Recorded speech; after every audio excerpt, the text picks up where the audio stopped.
Di antara berbagai satuan khusus yang dimiliki oleh Amerika Serikat, SEALs adalah unit dengan reputasi yang paling terkenal. Unit ini sangat dihormati oleh sekutu-sekutu Amerika Serikat, sekaligus sangat ditakuti oleh musuh-musuhnya. Bahkan, gerilyawan Viet Cong yang sangat berpengalaman dalam Perang Vietnam juga mengakui kehebatannya. Unit yang satu ini memiliki keunikan tersendiri dibandingkan mayoritas pasukan Amerika Serikat yang terkenal sering mengandalkan peralatan tempur modernnya. SEAL tidak membangkang apabila harus menjalankan misi-misi berbahaya di hutan belantara Vietnam, walau tidak sedikit Viet Cong yang menantikan kedatangan mereka. Bahkan tidak jarang, gerilyawan Viet Cong justru menjadi target buruan SEALs apabila mereka tidak siap menghadapi satuan khusus yang memang diciptakan secara khusus guna memburu gerilyawan seperti Viet Cong. Tapi gimana sih asal mula dari pasukan khusus legendaris dari Amerika Serikat ini? Mengapa mereka bisa memiliki kemampuan tempur yang sangat hebat? Padahal dalam misi-misinya, jumlah mereka selalu lebih sedikit dibandingkan musuh-musuhnya.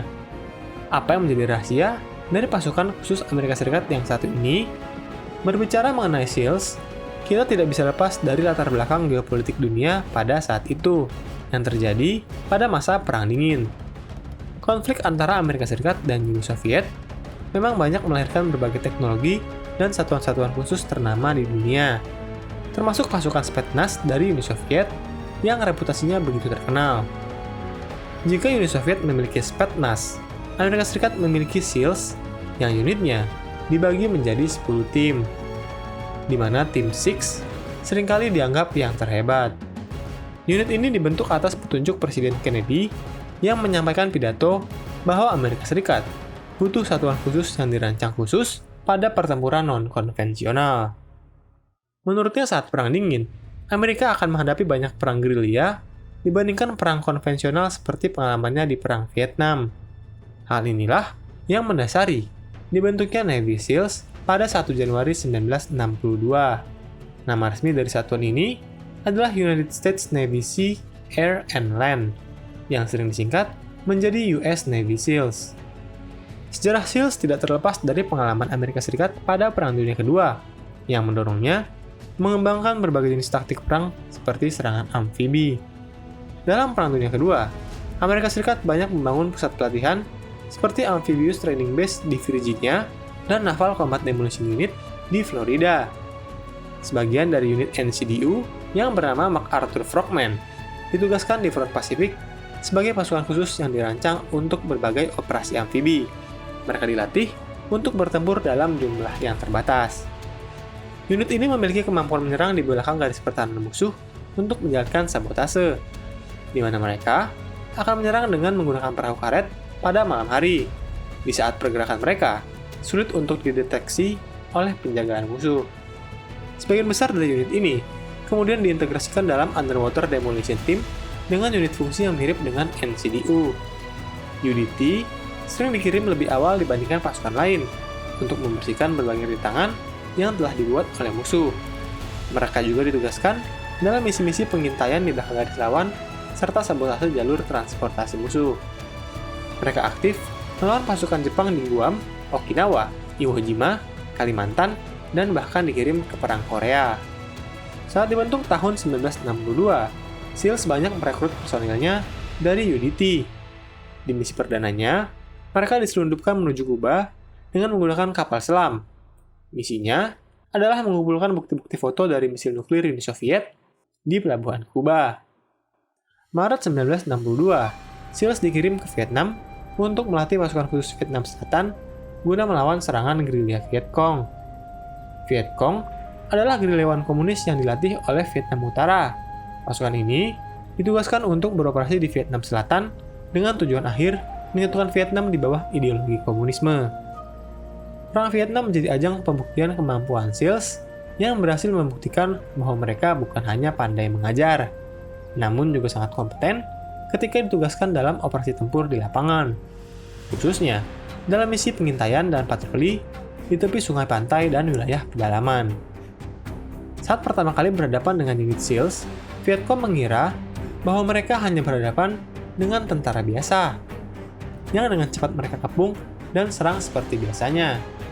Namun di luar dugaan, hal ini terbukti salah dan Vietcong harus membayar mahal untuk hal tersebut.